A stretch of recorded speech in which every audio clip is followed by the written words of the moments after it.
Hi, I'm John Green, and just kidding, I'm Miles Holmes.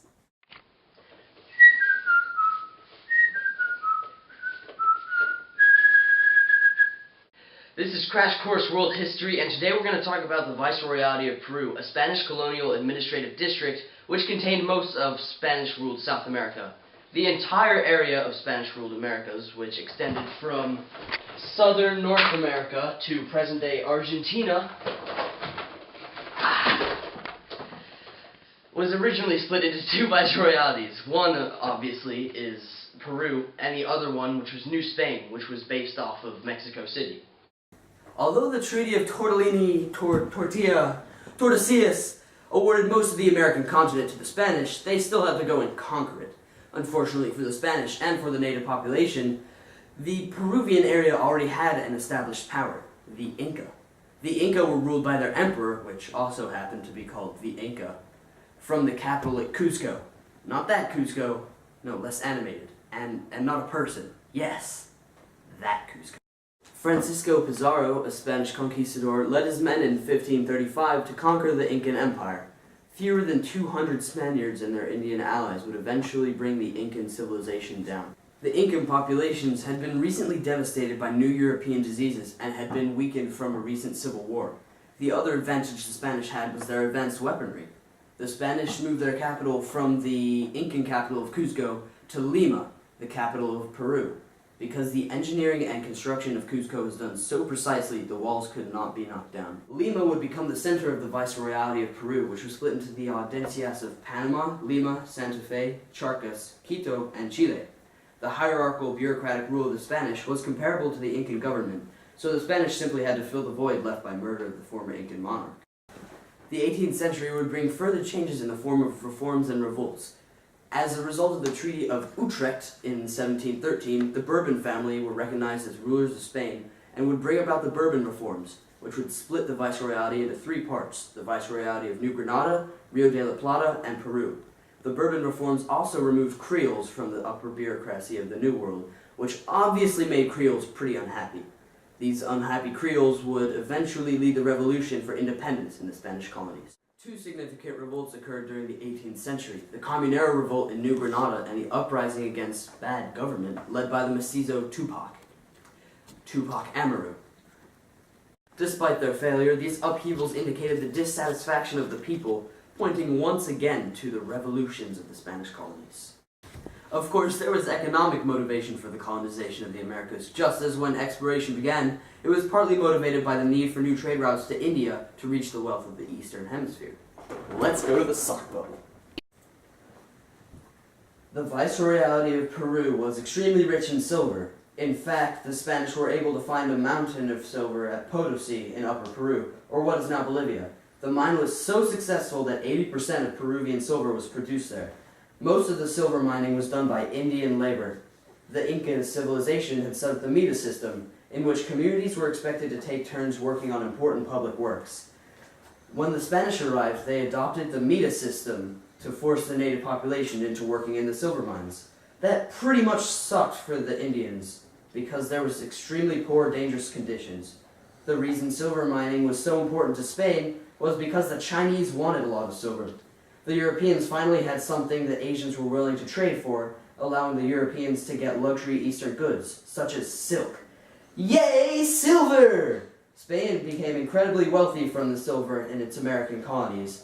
However, because Spain failed to account for inflation and traded all of its silver to other countries instead of developing its interior, it would end up worse than it started off. China, who received much of the silver from Spain, would eventually be entangled in the Opium War as a result of other countries wanting Chinese wealth. Boo! Silver! Thanks, sock bubble. And now for the open letter.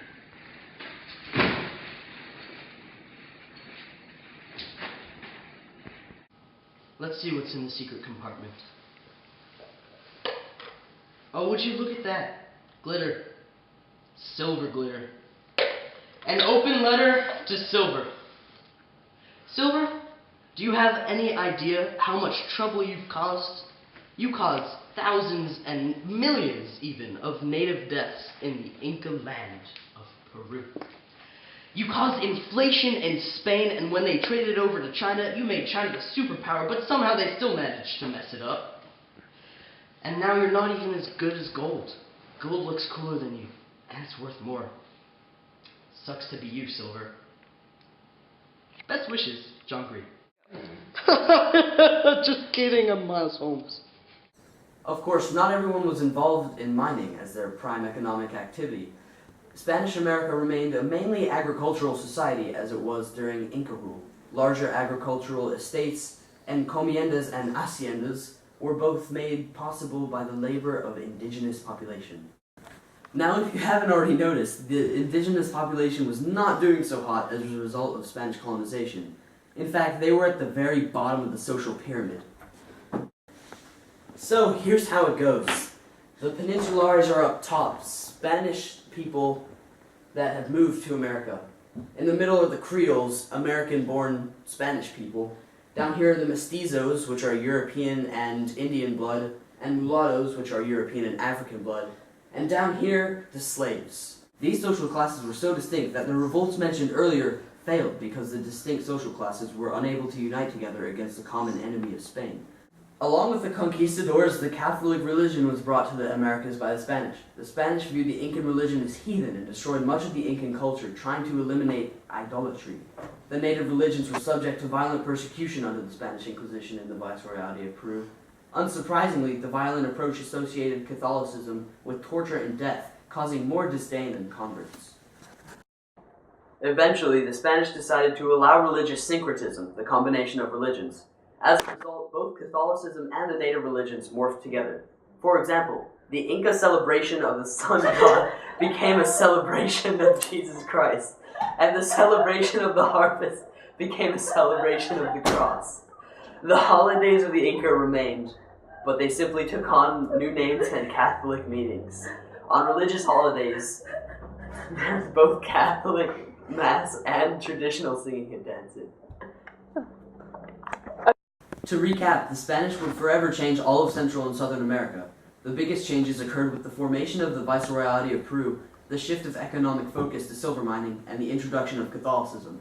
However, the hierarchical structure of Inca society and government would remain, along with certain traditional festivals. The Viceroyalty of Peru would create lasting impacts around the world, affecting the newly formed world economy with the influx of silver. The Spanish colonization would set the foundation for the Latin American culture of Catholicism and the Spanish language that we know today. And although the colonization of Latin America and the slaughter of the Incas seemed to have negative immediate effects for both the Incas and the Spaniards, we were still able to make a somewhat cheery musical number. I can show you Peru, shining, shimmering silver. Tell me, Pizarro, why did you go and decimate those Incas? A whole new world, a brand new fantastic continent. No one significant here that we can kill. And I shall not be leaving a whole new world in Peru. Thanks for watching. This episode was written by Brenda, filmed by Ari, hosted by me, and funded by Alyssa, and was killed by the Spanish both in human form and sock puppet form. Our guest star today was Maxie. Special thanks to Miss Hawks, our fabulous world history teacher.